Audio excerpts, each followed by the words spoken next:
What's going on, everybody, and welcome to episode 12 of my Modern Warfare 3 Chronicles.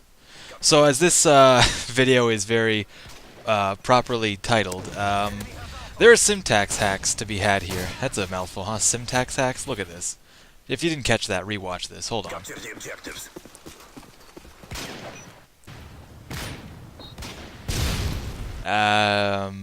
Yeah, I don't really know what happened there. If you check right there, the guy in the back, my syntax stuck.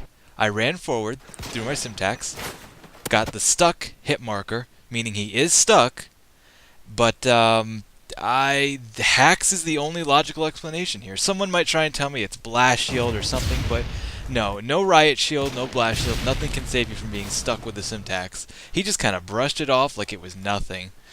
But I think that's a pretty interesting way to start the game myself. And I actually, when I was playing right here, I was thinking about that, but at the same time, then this started to happen, I was getting crazy kills, so I kind of forgot. But I went back and watched that, and I was like, no way. I mean, you know, it's a video game, so there's always something that's going to go wrong, something crazy that's going to happen. But, I mean, just try and logically explain that to me. You know, that guy just got really, really lucky, I got really, really unlucky. However you want to look at it, it's fine. You know, sometimes you just got to have fun.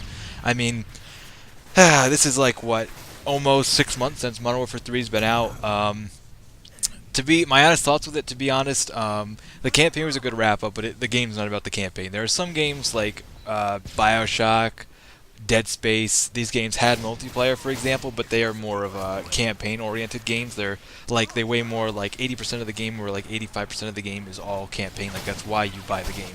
People buy Call of Duty games for the multiplayer. They do. You know, it's fun to play the campaign once in a while. Fun to go back and do arcade maybe a little bit, but after you play the campaign a couple times, it's really all about multiplayer. Call of Duty has always been a multiplayer game. Well, not always, but it's become a multiplayer game. And I think everyone can agree with me on that you buy it for multiplayer and you continually play it for multiplayer. And I don't deny it's still got a good multiplayer, but the system, it's getting old. I might do a review on the whole game in one of these Chronicles, but for now, we're just focusing on syntax hacks and the SPAS-12 for the most part. Although, I think I'm going to do a review on one of the maps, maybe. I'm sort of rambling at this point, but the SPAS-12. Every time I prestige, I say this now and again, but if you don't know, every time I prestige, I like to try out new guns, even if they're crap. Like, for example, this prestige, I'm using the Dragunov, and I haven't been playing Call of Duty that much recently, but I have been using the Dragunov, and I would argue that the Dragunov is, if not the worst weapon in the game, it is the worst primary in the game. And I don't, it's not like I hate it, but it definitely is like, if we were giving the guns ranks, like, obviously guns like the Type 95, top of the rank. And no one can argue with me with that, because it's a one-shot kill, even if you make 2 of the bullets count. So you can't get much easier with a gun that has a fast rate of fire and has a no sway, no kick. And I'm going to talk about that later on, but the Dragunov is one of those guns. I think Dragunov is probably going to be the next gun I tackle, but SPAS-12 here, now that we're quarter of the way through the video. The SPAS-12, I like it. I don't use it this whole game. I don't have a great game in the SPAS-12. The SPAS-12 is not, wasn't one of my favorite games in Modern Warfare 2, and it's, guns. And it's not one of my favorite guns in this game. To be honest, I'm not really a shotgun fan too much. I use the KSG-12 a lot, and that's the highest shotgun I've ever gotten. Like, completely completed the rank, got gold for it, got all the attachments, have a lot of kills with it. It's probably, even though it's also one of the worst guns in the game, probably one of my more favorite. The SPAS-12, I think, is a good in-between. Like, the Striker is probably the best. Striker and the models are probably the best because of how consistent they are. The Striker is, like, semi-consistent. Like, the KSG-12 is so inconsistent. The Striker is very consistent. The SPAS is like a very good in-between. It's like the in-between unlock too. So I would call the SPAS like a very in-between gun. It's pump action. It's got a decent rate of fire. Not too bad of a clip before you gotta actually have to reload. All around it's good. Of course, with shotgun, sleight of hand is really ideal. And the other 2 perks are usually kind of up in the air. Like, some people like steady aim, some people don't like. Some people like a bigger spray, and it tends to get you the kill more often. I'm the kind of guy who aims down with the shotgun quite often. That's not good, but I aim down with the shotgun more than I aim down with light machine guns. But the SPAS-12 overall is it's not bad. It's good for, like, maybe obviously close range to like short range, potentially middle range. I don't have all the attachments for it, which is kind of the problem when I'm sort of talking about a gun when I haven't used all the attachments for it. Like, the KSG-12 got a lot better when I unlocked range for it. Obviously, range for a shotgun would be ideal, but that gun got a lot better with range. I imagine the SPAS-12 would be good with damage or range, depending on how your playstyle is. If you're engaging people close all the time, you might want damage. If you're far away a lot of the time. You'd want range depending on the map and everything. So for this map, though, it works out pretty good. It's a good map to run. Obviously, something like Dome, one of the smallest maps in the game, close quarters most of the time. It's more ideal. And yeah, I do decent with it. I'm happy. Like I give it like a 3 out of 5. Kind of like I'm satisfied with it. It's not something I turn to over other guns I'm more comfortable with. But like if I saw a SPAS-12 on the ground, I'd definitely pick it up. That's kind of what I'm saying. I wouldn't go out of my way to be like, oh my god, there's a SPAS-12 on the other side of the field. I gotta, like Baywatch run to the other side and grab the SPAS-12 as my secondary, But it's a good gun. I like it. I haven't tried any attachments, like sight attachments on it, which usually doesn't help shotguns, but it might help the SPAS-12. I don't know, because I end up aiming down a lot. And it's one of those guns where it's kind of like, if you picture the gun like tunnel vision, like that's kind of what it kills. It pretty much gets you the kill if you stay consistent, like getting within the target, you know what I mean? That kind of thing. So overall, it's a good gun. It's a good gun. It can be used by beginners, people who aren't really doing too good. It can be used by pros. I think it's that in-between sort of middle-class gun. So I've got nothing bad to say about it. I usually don't get like hacked by it myself. I don't get shot by it and live all the time. It's very in between. So I like it, is what I'm saying. And this game in particular I picked it also for the beginning because I was just like, what, that Simtax kill? I mean, go back and watch that if you want. Did I get that? Oh, he got killed. Okay, I was afraid I also stuck that guy and missed that one. I was like, what? More Simtax hacks? Give me a break. But yeah, in this game also, I'm pretty sure the host rage quits, and I like lost the rest of it. Like the game, it kind of abruptly ends, so we don't even get to see my total score. But I didn't do amazing, but I did all right. I'm that team guy, like I always say. I usually like to play domination, objective games, and be the team guy who calls in the support, defends the objectives, defends our home base.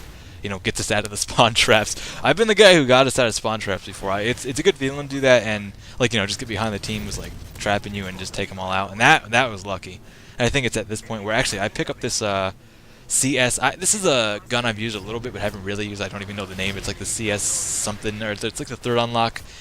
I don't really know it too well because I haven't used it that much, but it's a pretty decent gun. I'm thinking about using that as my next assault rifle. Right now I'm using the FAD and the SCAR, and see, there I am, the guy shooting down there's I don't even know if I get this kill, but I'm using the SCAR and the FAD, and it's going pretty good. And recon drones. I can't wait to talk about that. Maybe next episode I might talk about recon drones, because boy, I have got a lot of problems with recon drones. It'd be a short episode, pretty much me just talking about that, but I thought, like, after a year, Call of Duty starts to fade, so I'm already kind of behind, and I want to talk about a little bit about this. Even now, I'm sort of fading in the game, like I don't even feel like playing it too much. But that's what happens when you reskin a game and then sell it again with a different title. But honestly, I mean, I'm not trying to rag on the game. I know we're supposed to be talking about shotguns, but hey, it's mine, right? That's the whole thing about these. You can talk about whatever you want to talk about. And wow, I haven't seen this game for a while, so I can't believe I didn't get that guy. That's the problem with light machine guns. They don't seem to get you the kill when you should get the kill. I think light machine gun should have a higher bullet damage, then people might like them more. But boy, I mean, they got a slow reload, they got a slow rate of fire, and what else? A slow. You can't move as fast with them. You feel like you're moving in molasses, and I don't know. Light machine guns don't have enough perks for people to use them. You know what I mean? If I could put a silencer on like the some of them, I totally would. But this game is actually coming to a close. I know I was too informative. Mostly, I just want to put this game up just for that Simtax hacks. I urge you to go back and watch that again, because I was just like, what? You've got to be kidding me. Sometimes it's funny. At the time, I'm sure I was like, what the fuck? But right now, it was just kind of funny. That was lucky. I'm surprised that guy didn't kill me. And just from watching this video, I don't know. It makes me kind of reflect on how Modern Warfare 3 has been going so far, and how I don't like it. It's Call of Duty 4, close to my heart. Love it like a lot of people. I could go back and play it now, so it was much fun, but because it's kind of old, unfortunately, Call of Duty isn't like Halo, where it's like, even the other day I went back and played Halo and I was loving it, and I could play it again, but Call of Duty just kind of, it's sort of like you drain the life out of it, and then sometimes you keep a good saturated memory. Like Modern Warfare 2, even though I sold it, which is something rare for me, and I don't normally sell games, but I was fed up with it. But I'd probably buy it back if I could get it someday. But no, I know I sold it for $10. I think I got it for $10 at GameStop. So if I could find it for $10, I'd probably buy it back. But it's just one of those games where it's like I have some good memories of it, but it's like I don't really have that much of a desire to go back and play it. Just like I have Black Ops, which I don't really feel like going back and playing except for zombies. I have World at War, which it's like that. But it's like Halo I could go back and play, even Halo 3, which came out in 2007. It's like, you know what I mean? But it seems like Call of Duty is one of those games that just kind of loses it's like after a year, and that's why they make a new one. It's like you don't feel like playing it anymore. It's over. It's old.